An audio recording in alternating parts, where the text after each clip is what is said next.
Nau mai, hoki mai, ki ada fold, e mihine ko Duncan Grieve, tōku ingoa. My guests today are Melanie Spencer and Wendy Thompson from Thompson Spencer, which is, on one level, a almost brand new agency, and on another one that's got roots that go back, older than the Spinoff, go back to 2010.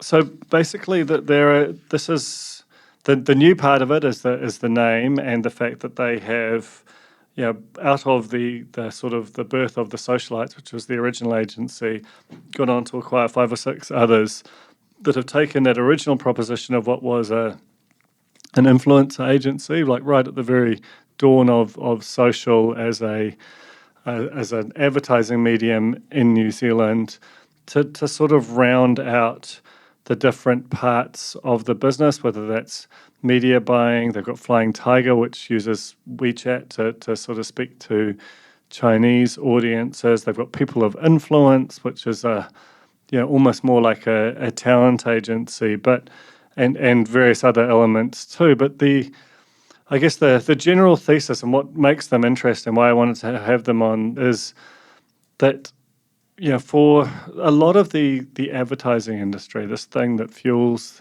the New Zealand media, fuels the creator economy, it's the engine underneath us. That's why I'm doing this, is that social has tended to be an afterthought and something that you sort of packaged up a bit of at the end of a campaign. That isn't always true and is less and less true, but it's still fundamentally a lot of the traditional advertising media comes from a creative idea that the most logical execution of is still a television commercial.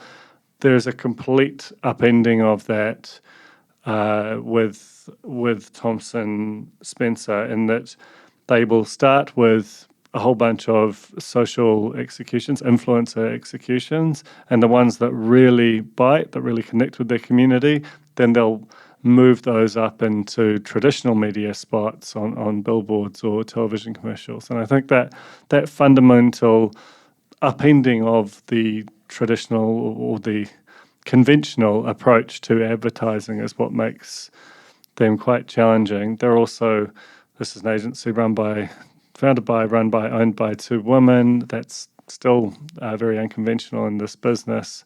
We talk about that. But mainly this is really dwelling on the influencer economy, which is something I'm really interested in. It's very challenging to us in the traditional media, and because it is ultimately, it's a little bit additive, it's also a little bit substitutive. Like, people will switch from, being TV viewers, Netflix viewers, to being YouTube viewers, TikTok viewers, and that is the fuel that drives the continued growth in both raw numbers and in market share of the influencer economy. And Thompson Spencer are one way to look at that. So here is Melanie Spencer and Wendy Thompson on The Fold. Kia ora kōrua, and welcome to The Fold. Kia ora. Kia ora. Start by telling me about Thompson Spencer and this sort of at once long established but also very new agency, and what's the sort of proposition around it? Well, apparently I get to go first. I'm doing the nod. Yeah. So my name's Wendy, and I'm the original founder of Socialites back in 2010. My background is advertising agencies, which was really fun, and Mel came along in 2019 and joined our group, and we became the Socialites group, and we started adding different, I suppose, extensions to what we did in terms of social media. And we kind of got to this year and we were like, we've actually got like 6 different companies under the Socialites group, and they're not all to do with social media. So we really need to have a think about a rebrand, which was fun. And luckily for Mel and I, we both got quite good last names. We didn't go with our first husband's last names, which would not have been as pretty. But so Thompson Spencer came to be, which is just a lot clearer for everybody involved. I wonder if you could sort of start by, you mentioned the sort of relatively rapid pace of acquisitions which have put the thing together, and rather than sort of it being a kind of more traditional agency that bolts on social media, you come from a social space and have bolted on some more traditional elements. Well, yeah, what's the sort of thinking there to sort of add some more conventional elements to the still relatively new sort of realm of social? Well, about 3 years ago, we were sitting around a table and doing a bit of a strategy session. And Wendy and I were like, just imagine a world where advertising was social first, and then assets were created for social, and then went out to traditional mediums.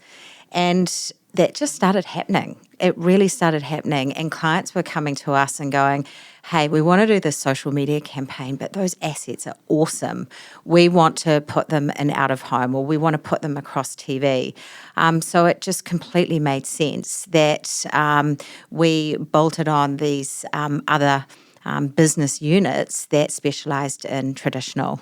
But everything that we do, community is at the core of everything that we do, or the heart of everything we do. And I would say that social media is still the beating heart of the agency, but everything wraps around the campaigns and the creativity that we do for our clients. That is quite a profound difference, right? Because you very frequently see that film, meaning like a version of a TVC, is often at the core of big campaigns running out of the more sort of established agencies, and it can feel like they don't really fit when they're put into social environments, that they sort of sit there, but they just don't, it doesn't seem like native to the form, or like it has a resemblance to the content that wraps around it. Do you sort of see that dissonance? Is that what's sort of driving it? 100%. And I think clever marketers know that. Clever marketers know that matching luggage just does not work on social. And that's why it's starting to go social first, because the amazing assets that are created for social can roll out beautifully to traditional platforms. And the cool thing about social is you immediately get feedback. So you might have spent, millions of dollars making a 30-second TV ad. You don't really know if it works or not. Whereas you put something out on social and you'll be told very quickly by your community whether or not it works. And the great thing is you can do 10 or so different variations, work out which one works the best, and then roll it across your different channels and media marketing mix. It's just a lot smarter. Yeah, I mean, it does sound like it's a inverse way of putting it. Is there any danger of the kind of the reverse of what you're describing happening when you put them into those other environments, where something that works really well in a social context, once it's put on a TVC or on a billboard, sort of starts to kind of be deprived of the context that makes it explicable? There is always a risk, but as Wendy said, you've kind of trialled it with your community. And your community, if you've got a community of raving fans, which you should do if you've got a powerful brand on social, then they will let you know. So it's already been tested. What is your relationship to more traditional media? Do you still see the value in the kind of legacy or non-UGC platforms? And how do you sort of decide how to kind of add that to that media mix beyond the sort of core social environment? I 100% think that there is still a place for traditional, and it's just important to know where your audiences are, and how to connect with them on traditional or digital. Your audience is everywhere, and your audience wants to see your content, if it is engaging, everywhere as well. So there is absolutely still a place for traditional, but social just elevates it. And you've got to remember that traditional is that one-way broadcast, so that's where you get that huge reach, which is important for brands. But social media is where you get that two-way connectivity with your audience. So you're really connecting with your audience on social on a human level, but that traditional is where you get that big reach, which is also really important. And I would add that people a lot smarter than me in the media team get to actually carve up the budgets. that's what they do. It's what they're really good at. And they've got some really interesting strategies around it. And I'd like to say it's not my thing. Fair enough. So, let's talk about that kind of acquisition spree that you've been on over the past few years. What has driven that? And, do you feel like the shape of the agency, built out and around that core proposition is complete, or are there other areas that you could describe that might sort of give you an even more rounded out proposition? Yeah, we're still looking for other things, or like we always got our eyes and ears out. I feel we've got the core, like the core is there, so now it's just adding on little bits and pieces really. And I think we've mentioned as well, we're also looking in Australia just to see what we can find there. How do you find, if social is the core, and often that does tend to be driven by an influencer, that how do you sort of, because you do have quite a number of international clients, how do you take a community that might have a strong geographical bias towards New Zealand and then kind of connect that up to an international brand, or is it marketing that brand to a New Zealand audience? How does that all work? Sort of depends on who we're marketing to. So our international brands, we are normally, it's Asia Pacific where we tend to do some really great work, but then we're also working with New Zealand brands in, say, the States, for example. So in the States, we're working with American influencers who've got large American populations. So it's horses for courses, really. It's just, as Mel said, it's just going back to where is the community and then connecting with them where they want to be connected with. So, yeah, we work with influencers all around the world as well. So let's talk about that sort of, you kind of hear the term creator economy and influencer marketing and a few different things. How do you like to refer to it, and how would you characterise the relative maturity of that space as of now? Oh, Mel, you're probably closer. I've got thoughts, but I'll let you go. Look, it's still got a ways to go in New Zealand, for sure. And the funny thing is, it's always been around. When you think of Dan Carter and his Bonds underwear, and I used to look after high-profile chefs back in the day, 20 years ago, and that was before influencers were even influencers. When we acquired the Social Club, which was in 2020, we were still having to talk brands into using influencers. Now, only 3 years later, they're using influencers as an always-on drumbeat because they know that they can leverage, their content and their content creation, but also their communities. So it is becoming stronger and stronger in New Zealand. But there is still a ways to go here in New Zealand in really leveraging influencers and their content and also their communities. I'm seeing it in an interesting space as well, in the B2B market as well. It's quite cool. We've started doing quite a bit of work, like say I'm thinking about Microsoft, for example, working with, trying to sell, software, Microsoft products at a very high, procurement level, and working with, tech entrepreneurs and very sort of more of a B2B level. It's really interesting. It's not just for selling Bend-On undies, unfortunately. Yeah, and you can look at influencers as ambassadors, specialists in their areas. So for B2B clients, it works really, really well. So there are different levels, and for different types of brands, B2B and B2C, and it works really, really well.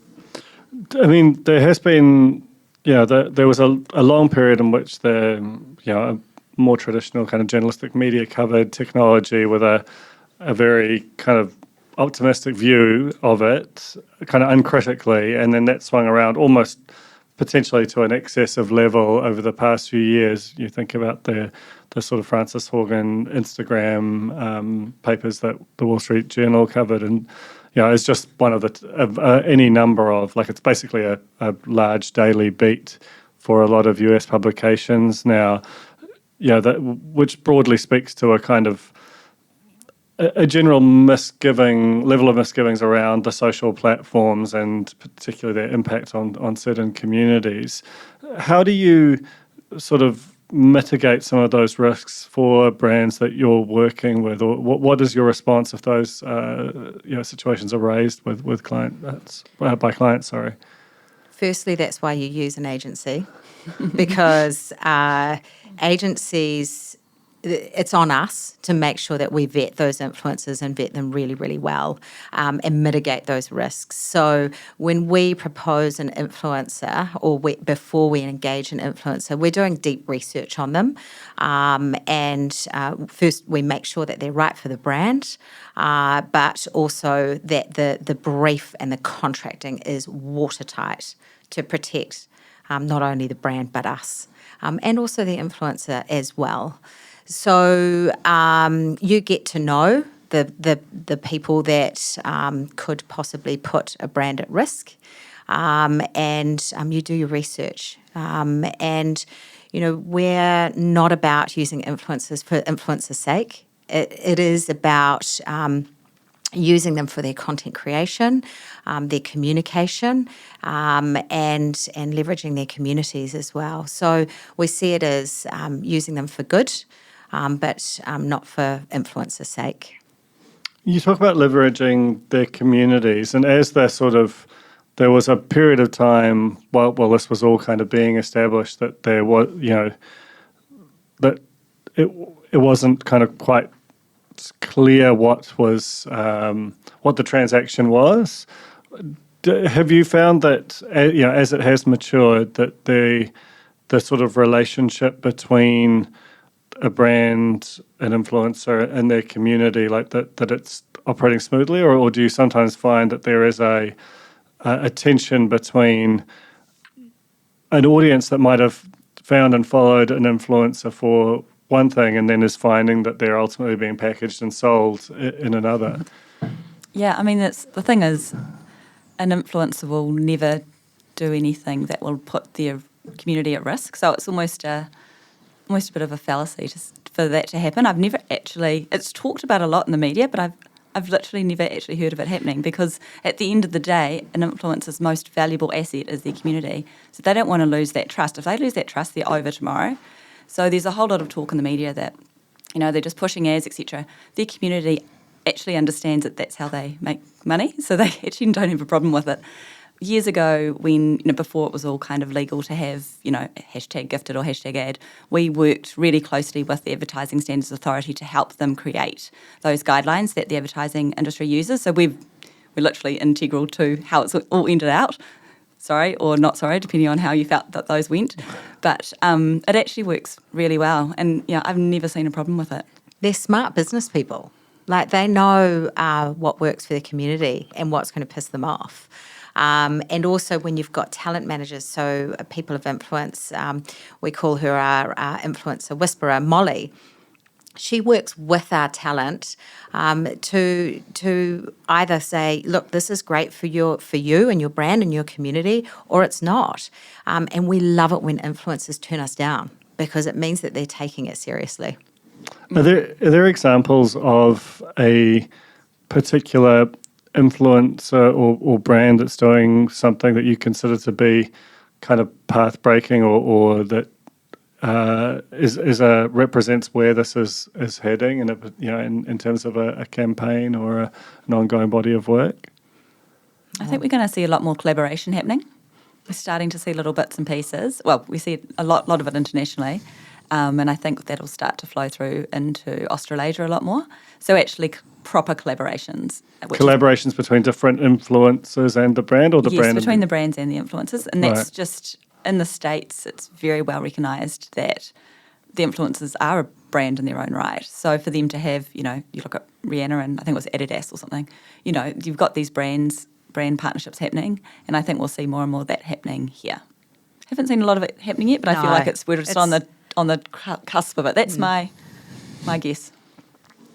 And in terms of the sort of changes to Instagram and Facebook's feeds and priorities, which often in response to TikTok, particularly over the past few years, how has that sort of impacted your business or the kind of influencers that you're working with? They've just got to tell their story slightly differently. You've got to connect with your audience really, really quickly. That short form works really, really well. And it's also lo-fi that's trending at the moment. So that lo-fi, really authentic, genuine content. So not that high polished content that you would see on TV or your Instagram feed. So that is changing, and we've just got to be ahead of the game, and we've got to move fast. And that's why, as an agency, we've become known as that agency that can react and move fast with the trends that are happening. And Meta is just keeping up with TikTok, and they're doing a great job of it.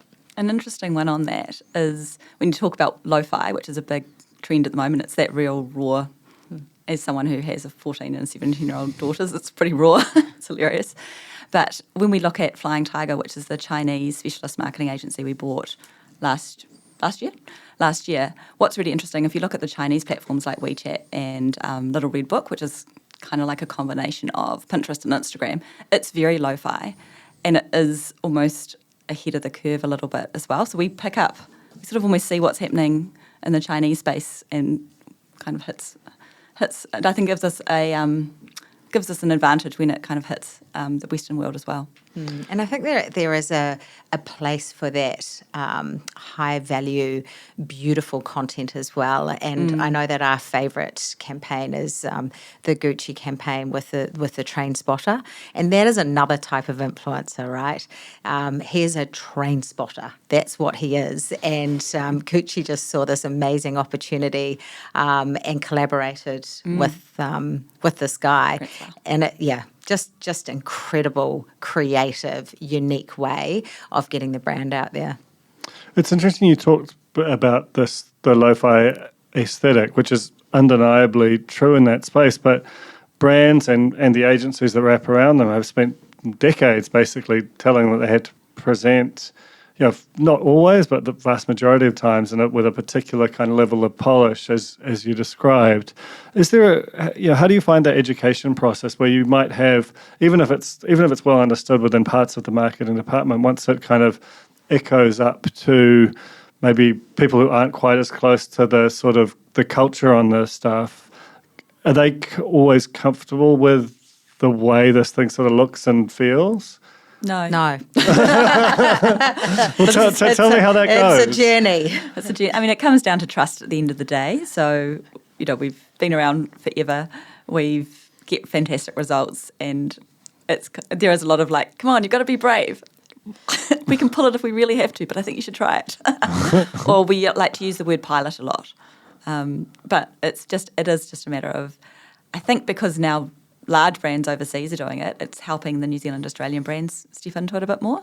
But it is still, yes, it's not and the thing is we love polish as well. I think that helps because we both come from agency background. Like there's nothing more beautiful than a heart-rendering piece of content, whether it's, lo-fi or hi-fi. And the great thing is that we can show the C-suite and board level the results. And that's what's going to get them to turn or to flip. To show them that lo-fi quality content without the results, that's not going to get them. It's not going to move them. And also, it is a trend. I can see it. It is a trend. It is always a trend. Yeah. Give it another year and it'll be back to completely filtered, over-the-top stuff again. And you were talking before about Flying Tiger. Yes. That sort of speaks to a whole demographic that quite often feels like it is excluded from the sort of marketing story in New Zealand. The demographer Paul Spoonley on this podcast a few weeks ago, speaking to just how fast-growing and sort of underappreciated the whole Pan-Asian diaspora is. How do you, given that you have the opportunity within social to kind of speak to more easily to these different communities, how do you go about sort of identifying that? And do you consider that to be an advantage of your approach? Oh, absolutely. Flying Tiger is fantastic because, we are talking there's 250,000 Chinese speakers in New Zealand, and they're not on Western social media, and they're not watching TV, and they're not listening to non-Chinese radio. So how else do you reach these people? And they do tend to be Auckland-based and a sort of a higher socio. So a lot of our brands are really interested in talking to this segment of the community, and we can do that. We've got the largest, just like our social club, we've got the largest database of KOLs, which is the key opinion leaders, the same thing as influencers in the China community, and we work with them. We work with WeChat. We are the Australasian partner for WeChat. I was just got back from Sydney last night from meeting up with them and helping them out in Australia and New Zealand, and it just enables us to give our clients some some insight and actions that they can't get really through anyone else. But the cool thing is, because we've got Flying Tiger, yes, but we've also got Socialites and the Social Club, we can kind of bring it all together in one big story for the brands, which I think is really nice for them. They're dealing with one person, but being able to work across every single channel and talk to all their demographics. How do you find that more traditional agencies respond to you? Because often, we're well aware from the Spinoff and Daylight that when you sort of brush up against, like it's hard to know where the line is in terms of, a lot of us have overlapping services. The fact that you come from, a very defiantly social first approach, where often, put politely, the big agency can feel very social last. Like, what do they, how has your reception been, particularly as you've started to broaden into these other related areas of the business? Look, I think it's been really positive. We've always been at the table with these traditional agencies and at the big end of town, and I think the respect is there. And the funny thing is, they do social media, so there's no difference between us being at the table with our clients and they already offer social media, but we are offering that social media to that particular client and that flipping over to traditional. This is not about stepping on any toes. It's just about seeing an opportunity and being able to offer that to our existing clients and growing it to clients who want to or consider social first and then broadening out to traditional. So at the moment, it's just been really, really positive across the board.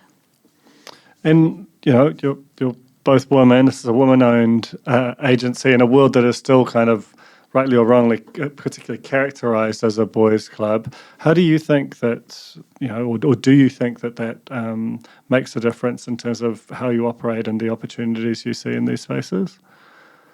I do. Yeah, I do. It's quite so. I mean, there is a lot more women CEOs in the ad agency space at the moment. Like I look at Priya at DDB and Nikki at Spark Foundry. So it's nice it's not all men, which is great nowadays. There's definitely been a wave towards more females. Yeah. And I think we put a different a spin on leadership and also Adland as well. We all know that Adland is renowned for being egotistical and it was a boys' club. A little bit arrogant, and we bring a little bit of a different spin on that, which I think is needed in the industry. And in terms of one of the things that you mentioned in the release announcing the new name was that part of this is that you're on the all of government panel, in terms of having access to that. And, it's one thing to think about trying to convince a brand to embrace lo-fi and kind of get comfortable at the edge of the culture. It's quite another, again, thinking about the risk aversion and the stakeholders involved in government and government agencies. What is your experience of the parts of government's willingness to kind of play in this area? And do you think that they deploy social as well as they might? They're getting really, really good at it. We've actually worked on a couple of campaigns where we've worked with influencers. That was with That's Us, or the That's Us campaign during COVID, and that was connecting with Māori rangatahi. And the content was like off the charts. We actually won quite a few awards for it because the government agency was just really, really brave. yes, we did not get the vortex of long white through, but we got a vortex of water through, and that was content that really, really resonated with the audience that we were wanting to speak to. So they're actually getting really across it and supporting it. Yeah, they've asked you down to talk to them a couple of times, Yeah. haven't they, Mel? Yeah. Yeah, like specifically. Like, this is cool. How do we get amongst it? Send down Mel. And in terms of, I mentioned it earlier, TikTok and its growth, we're still, it doesn't feel like the kind of advertising marketing participation in TikTok has matched the level of user growth there. Is that fair to say? And how do you sort of see that platform kind of growing and evolving? It's a pretty serious platform. Like really, I'm not sure what the latest numbers are, but it is eating Meta's lunch, to be honest, from what I can see. Average of 1.5 hours spent on TikTok a day by the New Zealand population, and brands are really jumping on board. TikTok is definitely more immature in terms of so many things compared to Meta, but so mature in other ways. And they know that their audience wants to be entertained. They want to find joy, and that's why they go to TikTok. So that's where brands are headed. Yeah, as a brand, the great thing about TikTok is it's really one single-minded focused. It is, as Mel said, entertain me, give me joy. That's it. Whereas if you look at the other platforms, there's a lot more nuance and depth you can go into. So it's almost a simple platform in some ways. Do you see in sort of a different generation of or group of influencers succeeding there, or are people succeeding in porting across followings between the platforms? A bit of both. There's definitely they're jumping around influencers, especially like professional influencers who've been around for, say, 5. I love this, like really old 5 years. But also there's some really cool new ones coming through, which is really great. And we've got the spotting team out spotting for them. So tell me about that spotting team and the talent ID front, and maybe even name a couple of people who you think are doing kind of really interesting things within that space or those communities. So for us, our talent agency, People of Influence, we have influencers that have influence outside the internet. So they're either sports people or radio presenters, TV personalities. And that is really important to us because they have real influence with their communities, and that's our filter, I guess. And we keep our roster quite tight, and we do that for a reason, because we want to make sure that we're giving them the best service, but we're also not a spray and pray, kind of just get everyone on board. In terms of an influencer that's doing a great job. I was telling Mel the other day, I think I rang her up, I think when I was in Sydney, I've got an idea. We should do like New Zealand's next top influencer campaign. Just be hilarious, just to try and find one. Probably a really bad idea, but it would be really fun to see who's out there. But there must be someone who kind of stands out as feeling like they epitomise this era. Is it Dr. Tick? Oh, yes. What's his name? Dr. Tick? He's got Tourette's. Yes, and he's really fun to work with, and I've been following him forever since at the time, I think 12-year-old told me I need to follow this amazing Kiwi influencer, and he's this awesome content creator who has Tourette's in New Zealand, and he's just hilariously funny. He brings me joy. As an example, it's just bizarre, but it's just awesome. There are so many incredible influencers and ambassadors out there. Maybe we should do a who's who list of our top 100 or something every year. Idea. Thanks, Duncan. You like that idea? No, I agree, because it can feel like because you're right. These things are about communities, and and the world we left behind, the monoculture. Everyone had at least a grazing visibility over what a quote unquote celebrity was. Now someone can be an enormous star and have actually no proximity to someone who might be in someone else's pocket, kind of full time. And I guess that's the sort of to me, that one of the key things that's changed over the last decade or so. when you see, is there still a kind of a premium for a sort of a monoculture type figure? And so I'm thinking about, probably more people of influence versus socialites, cast, like the kinds of people who can still, get on a breakfast or like there's that that layer that like the Will Smith. Yeah. We all want you to be president and do action movies. Yeah, like what is the kind of like? Is there a premium there, or are brands increasingly agnostic? They don't have to necessarily have heard of the person. They can just see their following and trust that you have a guide on the impact that they can bring. The funny thing is the follower numbers don't really, it's a vanity metric. It doesn't mean much. It's actually, who are they as a person? Do their values align? Are they creating the content that is right for the brand, but also will resonate with the audience? Do they get a premium? Yeah, sure. If they can connect with their audience and get that engagement because of who they are, of course they will get a premium, 100%. But funnily enough, it's some of the nanos and the up-and-coming, smaller influencers that get incredible engagement because they know their communities really, really well. So, and then you've got huge influencers that are not connecting with their audience. So I know it's not really answering your question, but it absolutely depends on who No, they I are. think that's really interesting to me because I heard that you sort of read that quite a lot, that there's the nano influencer or sort of what might be seen as a subscale influencer will have a much bigger proportional impact on their audience than someone who might have 10 or even 100 times the following, but it's kind of tumbleweeds because it just doesn't, it feels like it's coming from 1,000 miles up rather than happening around them. But again, do you, like there are extra layers of complexity when you talked about the type of scrutiny that it's easier to scrutinize one person with 100,000 followers than it is 10 with 10,000, right? Like surely you must have moments when things don't quite go according to plan when you're sort of trying to build a more intense but distributed campaign amongst smaller influencers. Yeah, for sure. It is way more difficult because you're going through the weeds and you're finding more people who can make more mistakes.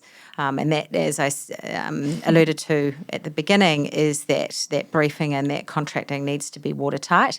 But yes, of course, sometimes it goes wrong. Sometimes the content that they produce is just not on the mark, or it's just not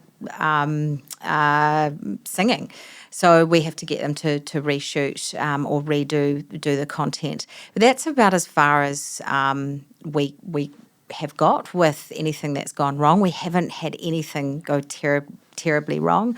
But when you are trying to find many influencers with fewer audiences, it is actually more difficult, for sure. And lastly, I wrote something about the sort of rise of user-generated content and how it exists as this kind of alternate universe in a way to the Hollywood kind of entertainment complex, which is currently on strike. And I guess the thesis of the piece was like, you can have all the picket lines you want over here, but this world is growing at a pace. Like this time last year, Netflix was bigger than YouTube, according to Nielsen's new Gauge TV metrics. Now that's flipped again. And you can't imagine that with the pipe stopped on the Hollywood side that you won't see this world, that the sort of user-generated content world continue to grow, which creates, you would think, more opportunity for you. Looking ahead, sort of imagining, say, at the end of this decade, where do you see, Thompson Spencer in terms of its scale relative to those more traditionally oriented companies? I think we've got a leading start for this new world. So hopefully we're ginormous and global takeover and as big as Netflix, obviously. It's the only way to answer that question, isn't it? Mel's like, oh gosh, Wendy.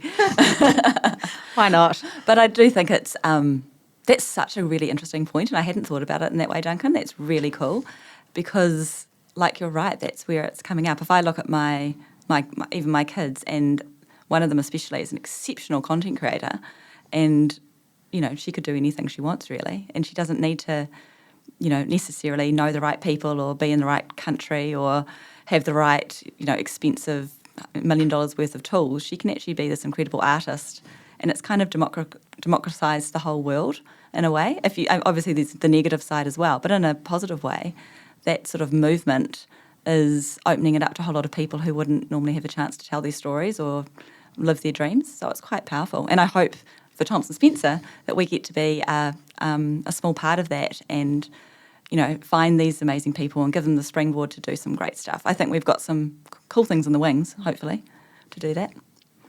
Cool. All right. Well, hey, thanks so much to both of you for coming up. And yeah, it's such a fascinating, you know, as someone who kind of comes from a legacy traditional media kind of a background in a way, even though we've been digital since day one, it can be quite confronting, but I don't think there's, you know, you can just feel the force of it. It's you know, that shift is baked in, and no, I, you know, wish you all the best of luck in you know, building that bridge between between brands and the creators who want to work with them. Thank you, Duncan. Thank you, Duncan. Cool. That was The Fold, brought to you by our partners at oOh!media, making brands unmissable and public spaces better across Aotearoa. Huge thanks to oOh!media for sponsoring this episode of The Fold and enabling us to make unmissable connections with Kiwis.